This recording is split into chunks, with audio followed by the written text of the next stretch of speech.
Hi, my name is Alex Kerska, and I got a chance to interview a young agnostic male in my area. This documentary will start off with a brief history of agnosticism, both in general and in relation to my interview subject. We will also discuss his experiences due to his beliefs in the United States, as well as his views on specific topics. We're going to talk about gender, clergy, salvation, practices, ethics, sexual orientation, and homosexuality, as well as struggles that he has had in the United States. Finally, we'll wrap up the documentary with some final thoughts on what I, the interviewer, discovered about agnosticism and religion in the United States.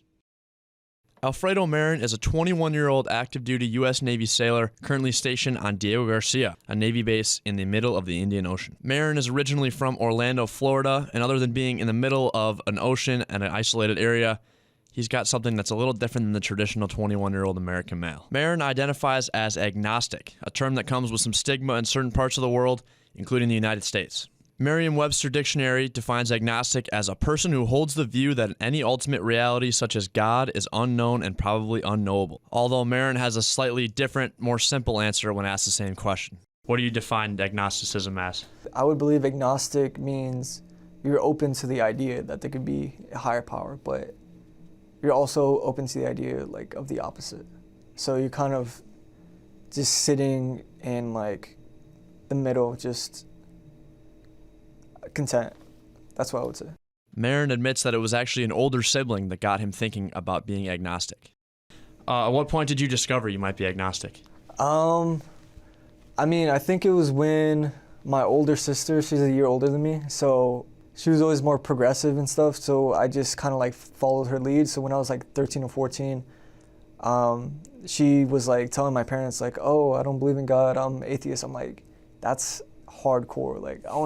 I didn't even know that was an option. You can just say that. So I looked up to her in terms of my ideals.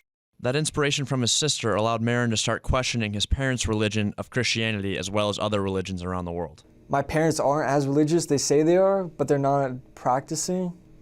So I don't see them practicing any sort of religion, go to church or anything, only for maybe Easter and typical holidays like that. I remember going as a kid and dressing up and wearing the formal attire and everything. But I know my grandmother, she is pretty religious. I see her with she has candles and with Jesus' face on it and on the wall and everything. So it's who's to say that there is a Jesus Christ, or who's to say that Muslims are wrong about their God or Jewish people are wrong about their God? You guys are saying everybody else is wrong. This frustration with religious groups and their egos is not just a viewpoint of Marron. Clarence Darrow, a famous lawyer and author, in his book Why I Am an Agnostic, explains, "I feel that whether the universe had an origin, and if it had, what the origin is will never be known by man." Darrow continues this argument while focusing on Christianity, saying that the books of the Bible were, quote, written by many people at many different times and no one knows the identity of any author. Darrow, Marron, and other agnostics aren't necessarily saying that these religions are wrong or right, but are in the belief that we will never know, and that's okay. Marron's experiences in the U.S. as an agnostic were not what you'd expect for someone with a viewpoint that is so unopinionated. It just feels taboo to say that you're anything else than what the majority is. So you felt like an outsider being agnostic compared to peers. In a way. You almost feel a type of guilt, almost. Being in the military, where prayer and God is a main theme in day-to-day work, Marron says it can be hard to speak up or tell leadership that maybe not everyone in the room believes the same way as them. I kind of just go with emotions, honestly. They're let us pray, and then we all bow our heads. Back in boot camp, I just bow my head, don't really think of anything. I just blank out for a little bit, and I don't see it either way. I just see it as it is what it is. I kind of let it roll off my back, but also I'm kind of what am I gonna do? It's mainly, I think, based off tradition and stuff. Although Marron also admits that having these times for prayer and religious celebration is beneficial for those who practice, especially in a military environment that can be hard on some people. People that are religious, they probably feel some sort of comfort, in the military being religious, and then having people pray and bow their heads during certain ceremonies and stuff. And then people who aren't religious or are of a different religion, it's just, like I said, going through the motions. It's not something that I feel we need to change just because, like I said, it's just tradition at this point. It's just, you do what you got to do. Most day-to-day topics that we see argued between religions and in politics are kind of answered with the same notion from Marron and agnostics. Don't hurt anyone else and you're fine. This was evident when Marron was asked about the first topic, gender roles. In your agnosticism, what do you think about gender roles or roles that men and women should have in a household or in a family? I don't think there should be any gender roles. I do think biologically that men are more capable in terms of physical capabilities, so there is a role for that. But in terms of whether a guy can be a stay-at-home dad or a wife has to do the same, or it shouldn't matter. This is without a doubt much different than many other religions across the globe. According to the Pew Research Center, in nearly all countries surveyed, a majority of Muslims say that a wife should always obey her husband. Specific gender roles are not just a Middle Eastern viewpoint either. The Wells Lutheran Church, practiced by many Americans, including Mr. Don Zitlow, the founder and CEO of Quick Trip, on their own website states that women may participate in offices and activities of the public ministry, except where that work involves authority over men. Women may not serve as pastors nor participate in assemblies of the church in ways that exercise authority over men. You have to wonder if statements and practices like these are pushing people from being religious and becoming agnostic like Marron has. Moving on to questions about clergy and religious leadership, Marron stood his ground about kind of being in the middle. I don't really have an opinion on clergies, monks, or priests or anything like that. Believe what you want to believe, hold whatever title you want to hold, that's fine.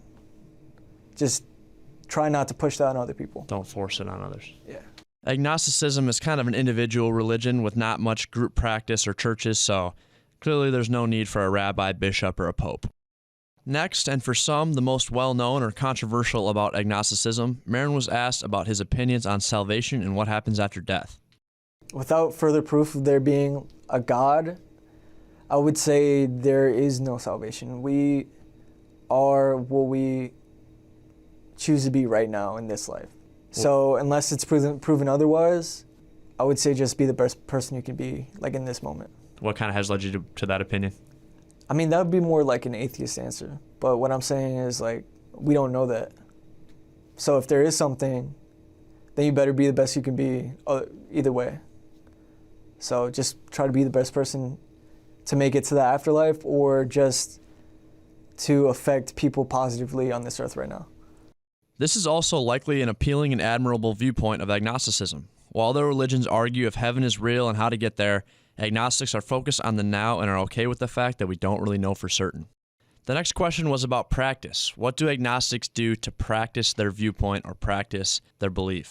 The answer came as more of an individual answer, not necessarily focused on agnosticism. And Marron said although he doesn't pray or try to talk to God, he admits that a practice that brings him inner peace is going out in nature. I think just being with nature kind of puts me in the moment. If I'm in my head, I think if I go for a walk, or I go take a hiking trail or something, or if I go out by the beach with the waves in the water sometimes. I remember one time I went out to Canyon Point when I was really frustrated with work. And I wouldn't say that's a tradition per se, but I can say that it does put me in a better mind state. Do you feel like an other being when you go do that? Do you think that's why, or is it just strictly nature is the reason why you're being calmed down, or what's helping you?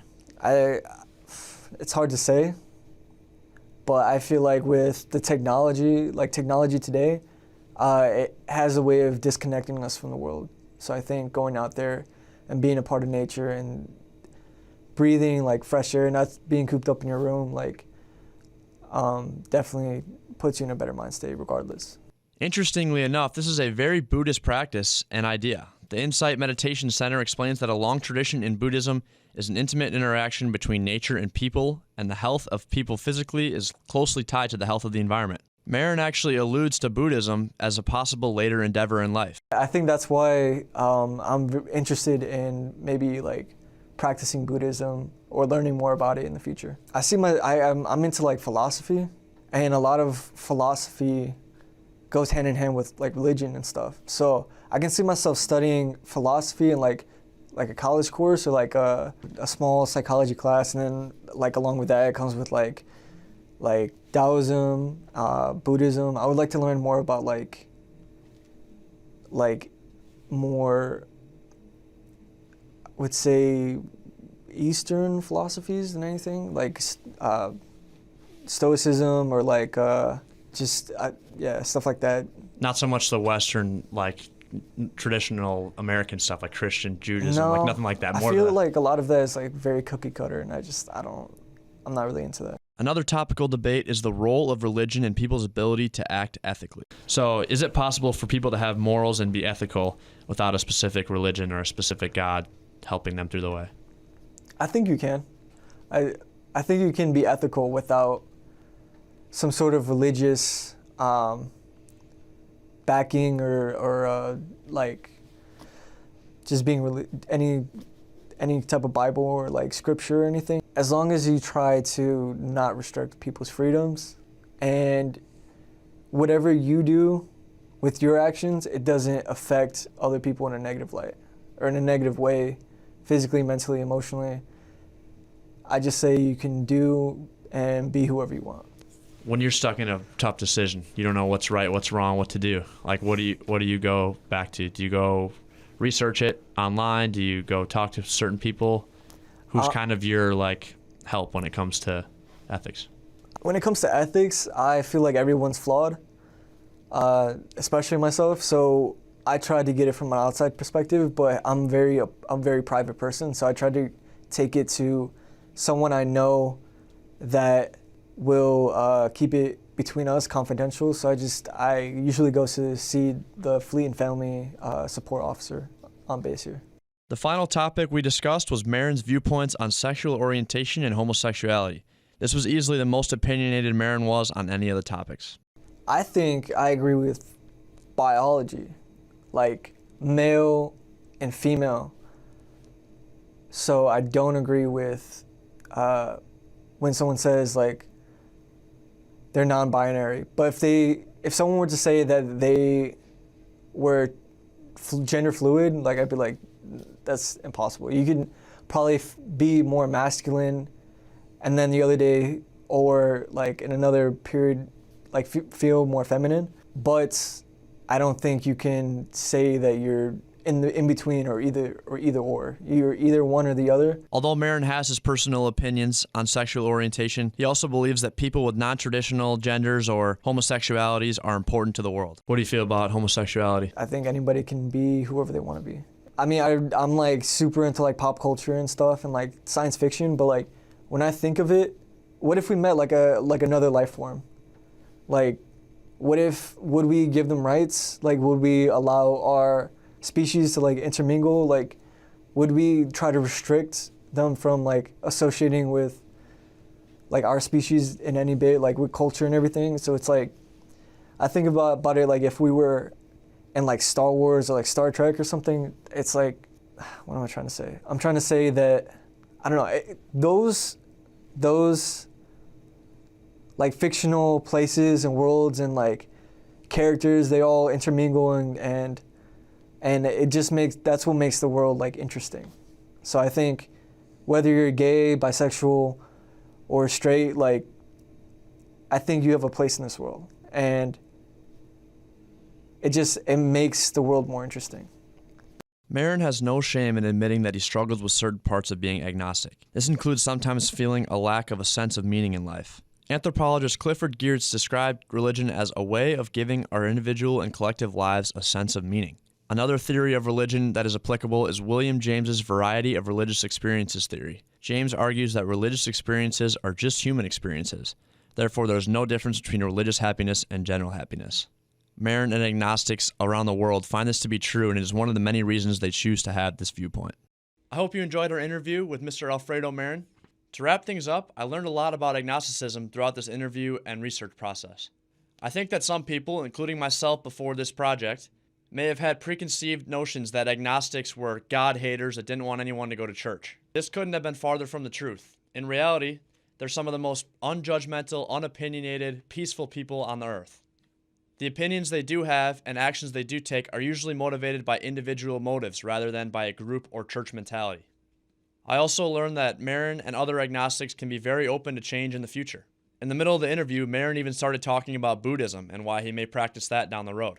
That's not exactly something you would see from a Muslim or a Jewish person or a Christian, Those believers, whether you think this is right or wrong, are usually born into that tradition or religion and will die with that tradition or religion. But agnostics are okay with the fact that their opinion may change in the future or things may come out that force their opinion to change. I think that's very admirable and something we can all incorporate into our daily lives. Thank you for watching.